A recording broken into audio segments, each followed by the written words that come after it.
عالم دین پیر افضل قادری نے محمد علی مرزا کو قتل کرنے کے لیے 5 لاکھ روپے انعام کی پیشکش کی ہے۔ علی مرزا نے ٹائمز ناؤ پر بھارت کی سیاسی جماعت بی جے پی کی ترجمان نپور شرما کے سامنے ہندو دیوتاؤں کو برا بھلا کہنے پر تسلیم رحمانی صاحب کو تنقید کا نشانہ بنایا۔ محمد علی مرزا صاحب نے یہ بھی کہا مفتی تقی عثمانی صاحب، مفتی منیب الرحمان صاحب یا پروفیسر ساجد میر صاحب، ان تینوں میں سے اگر کوئی میرے ساتھ مناظرہ کرنا چاہتا ہے تو میں حاضر ہوں۔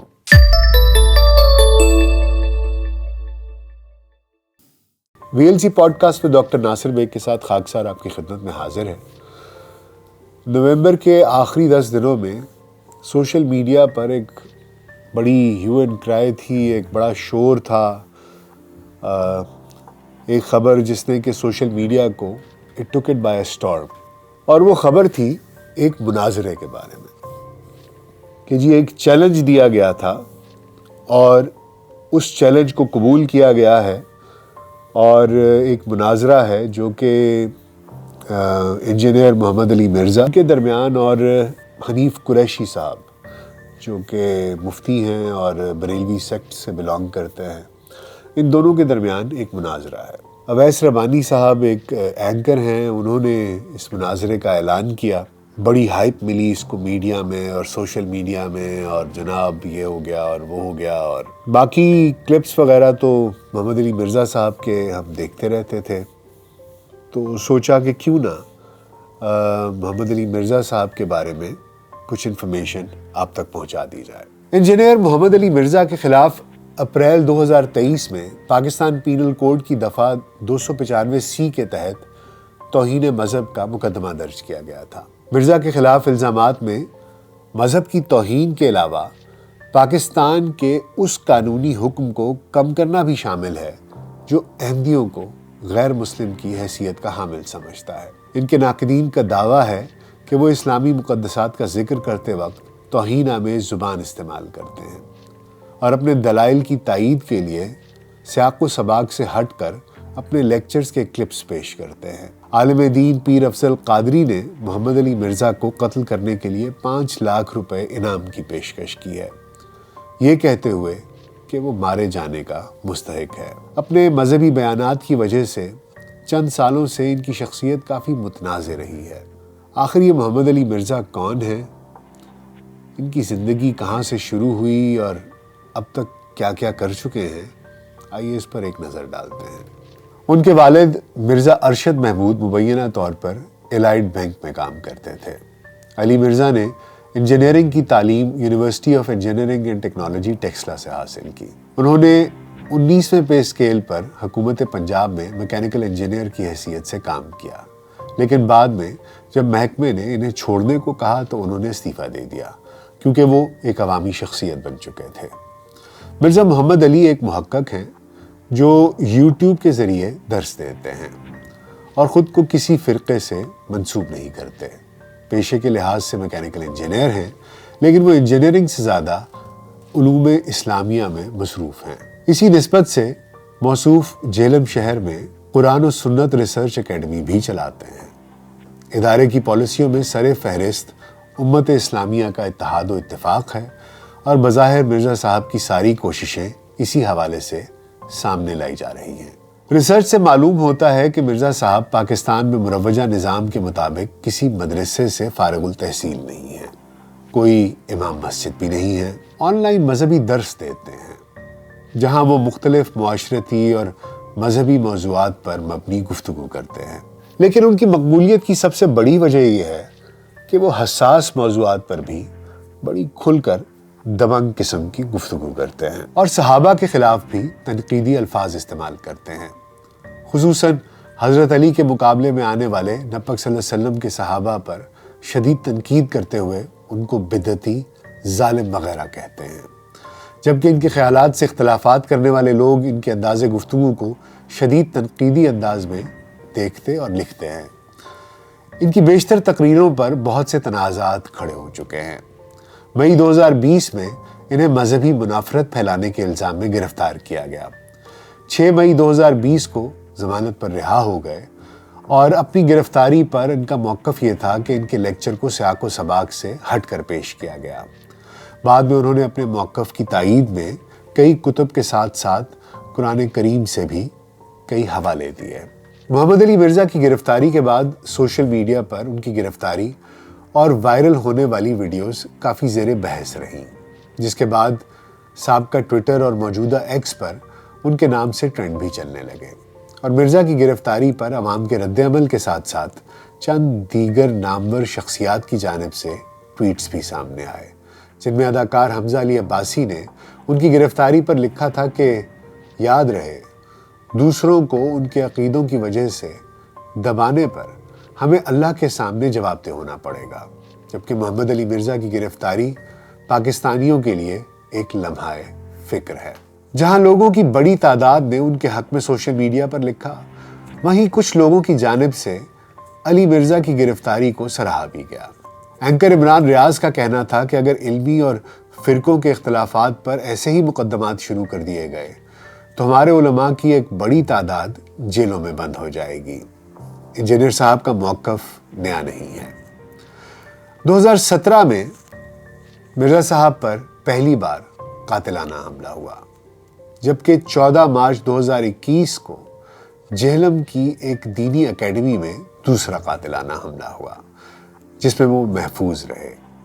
ایک مشتبہ شخص نے مبینہ طور پر انجینئر محمد علی مرزا پر تیز دھار آلے سے حملہ کیا، اور اس کے بعد پولیس نے مذکورہ شخص کو حراست میں لے کر اس کے خلاف سٹی پولیس اسٹیشن میں مقدمہ درج کر لیا۔ مرزا صاحب نے اپنی شکایت میں کہا کہ اگرچہ حملہ آور ان کی گردن پر حملہ کرنا چاہتا تھا، لیکن وہ تیزی سے ایک طرف ہٹ گئے اور تیز دھار ہتھیار ان کے کندھے پر لگا۔ ایف آئی آر میں یہ بھی کہا گیا ہے کہ حملہ آور نے عالم دین پر دوبارہ حملہ کرنے کی بھی کوشش کی، لیکن ہال میں موجود 2 افراد نے اسے پکڑ لیا۔ حملہ آور کی شناخت لاہور کے 21 سالہ رہائشی کے طور پر کی گئی تھی، جو قتل کے ارادے سے جہلم آیا تھا۔ پولیس نے بتایا کہ گرفتار شخص نے مرزا پر لوگوں کو دھوکہ دینے کا الزام عائد کیا اور ان کی تعلیمات پر سخت لعن طعن بھی کی۔ اس کے بعد رواں سال اگست میں مرزا صاحب پر تیسری بار قاتلانہ حملہ کرنے کی کوشش ہوئی۔ حملہ آور کی شناخت علی حسن کے نام سے ہوئی، جس کا تعلق گجرات سے ہے۔ علی حسن تیز دھار ہتھیار سے لیس تھا اور اس نے جہلم اکیڈمی کے احاطے میں گھسنے کی مایوس کن کوشش کی۔ گارڈز کو دھکیل دیا، تاہم حملہ آور کو گارڈز اور اکیڈمی کے دیگر ارکان نے طاقت کے زور پر باہر نکال دیا۔ بعد ازاں حملہ آور نے متنازع عالم کو قتل کرنے کے اپنے مذموم منصوبے کا انکشاف بھی کیا۔ دریں اثنا ایک کیس درج کر لیا گیا اور تحقیقات آج تک جاری ہیں۔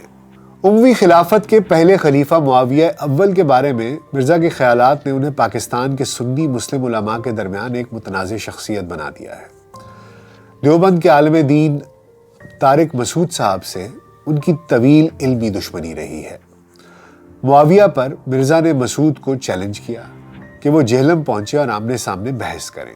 مئی 2021 میں مفتی مسعود صاحب کے نہ آنے کی وجہ سے بحث ملتوی کر دی گئی۔ کئی مہینوں کے بعد مفتی مسعود نے بالآخر چیلنج قبول کر لیا اور بحث کے لیے جہلم چلے گئے۔ تاہم مسعود نے دعویٰ کیا کہ اس نے مرزا سے رابطے کی کئی کوششیں کی، لیکن کوئی جواب نہیں ملا۔ مفتی مسعود صاحب نے یہ بھی دعویٰ کیا کہ انہوں نے صرف اس علمی بحث کی غرض سے کراچی سے جہلم تک کا طویل اور مشکل سفر بھی طے کیا۔ اور اس کے بعد مفتی طارق مسعود نے محمد علی مرزا کے خلاف فتح کا اعلان کیا، اور متعدد سوشل میڈیا صارفین نے اس ساری کہانی کے ڈراپ سین کو مرزا کی شکست قرار دیا۔ اور اس کے بعد جو حالیہ واقعہ ہوا ہے وہ آتا ہے، جو کہ نومبر 2023 میں مرزا اور راول پنڈی کے بریلوی اسکالر مفتی حنیف قریشی کے درمیان ہوا۔ اب اس کی تفصیلات بڑی دلچسپ ہیں۔ اس میں ہوا کچھ یوں کہ اویس ربانی نام کے ایک اینکر صاحب ہیں، جو کہ انجینئر محمد علی مرزا کے ساتھ ایک پوڈ کاسٹ کر رہے تھے۔ اس میں علمی گفتگو کے درمیان کچھ بات ہوئی اور مرزا صاحب نے یہ بات، جیسا کہ کہہ دی جاتی ہے گفتگو کے دوران زیب داستاں میں، کہ میں کھلا چیلنج کرتا ہوں اور قیامت تک چیلنج کرتا ہوں بریلوی علماء کو، یا جو بھی اس طرح کی انہوں نے کوئی بات کی، اور فوراً ربانی صاحب نے یہ بات پکڑ لی اور انہوں نے کہا کہ اچھا اس کا مطلب ہے کہ یہ چیلنج ہے تو بس ٹھیک ہے، اور اس کے بعد پوڈ کاسٹ آگے کی طرف نکل گئی۔ اس کے بعد یہ کہانی تو یہیں ختم ہو جاتی ہے، یہ انٹرویو ان کا یہیں ختم ہو جاتا ہے، اور اویس ربانی صاحب خود ہی سوشل میڈیا پر ایک اعلان کر دیتے ہیں کہ 26 نومبر 2023 کو مفتی حنیف قریشی اور انجینئر محمد علی مرزا کا ایک مناظرہ ہوگا، جس کے بعد مفتی حنیف قریشی صاحب بھی بھوکھلاہٹ میں ایک ویڈیو پیغام دیتے ہیں کہ مجھے ربانی صاحب نے پہلے کانٹیکٹ نہیں کیا اور خود ہی تاریخ کا اعلان کر دیا اور خود ہی یہ فیصلہ کر لیا کہ 26 نومبر 2023 کو یہ مناظرہ جہلم میں ہوگا۔ اس بات سے یہ اندازہ تو ہو ہی جاتا ہے کہ اویس ربانی صاحب نے خود ہی ایک سوشل میڈیا ہائپ کریٹ کرنے کے لیے اور ایک ڈرامہ کریٹ کرنے کے لیے اس مناظرے کو دونوں فریقین سے پوچھے بغیر خود ہی اس کا اعلان کر دیا۔ بہرحال بعد ازاں مفتی حنیف قریشی صاحب نے مناظرے کا چیلنج قبول کر لیا اور 26 نومبر کو وہ جہلم میں انجینئر محمد علی مرزا کی اکیڈمی کے باہر پہنچ گئے، تاہم سیکیورٹی کی طرف سے انہیں اندر جانے سے منع کر دیا گیا، اور مرزا صاحب نے پھر ایک بار ملاقات کرنے سے اور کسی بھی قسم کا مناظرہ کرنے سے انکار کر دیا۔ اس کے بعد قریشی صاحب جہلم سے چلے گئے اور ان کے حامیوں نے ان کی فتح کا اعلان کر دیا اور بعد میں اس کا جشن بھی منایا گیا۔ ایک اور تنازع جس کا محمد علی مرزا کو سامنا کرنا پڑا وہ 2022 میں ہوا، جب جون 2022 میں علی مرزا نے ٹائمز ناؤ پر بھارت کی سیاسی جماعت بی جے پی کی ترجمان نپور شرما کے سامنے ہندو دیوتاؤں کو برا بھلا کہنے پر تسلیم رحمانی صاحب کو تنقید کا نشانہ بنایا۔ اس تبصرے پر بہت سے ہندوستانی اور پاکستانی علماء اکرام نے انجینئر محمد علی مرزا صاحب سے ناراضگی اور خفگی کا اظہار بھی کیا۔ انجینئر محمد علی مرزا صاحب کا یہ موقف ہے کہ انہوں نے زندگی میں کبھی بھی کسی کو مناظرے کی دعوت نہیں دی، نہ ہی کبھی کسی کو مناظرے کے لیے بلایا۔ اس ضمن میں وہ فرماتے ہیں کہ مفتی حنیف قریشی صاحب کو بھی انہوں نے نہیں بلایا تھا، وہ خود سے آئے تھے اور زبردستی کیمروں کے ساتھ میری اکیڈمی میں گھسنے کی کوشش کر رہے تھے، جس پر ہمیں پولیس کو بلانا پڑا۔ ان کی ساری کوشش سے یہی لگتا ہے کہ انہوں نے یہ صرف اپنے یوٹیوب ویوز کو بڑھانے کے لیے کیا۔ انہوں نے مزید کہا کہ میرا اگر کسی سے کوئی علمی اختلاف ہے تو وہ علمی اختلاف ہے، اس کے علاوہ اور کچھ نہیں، کوئی ذاتی رنجش نہیں، کوئی ذاتی دشمنی نہیں۔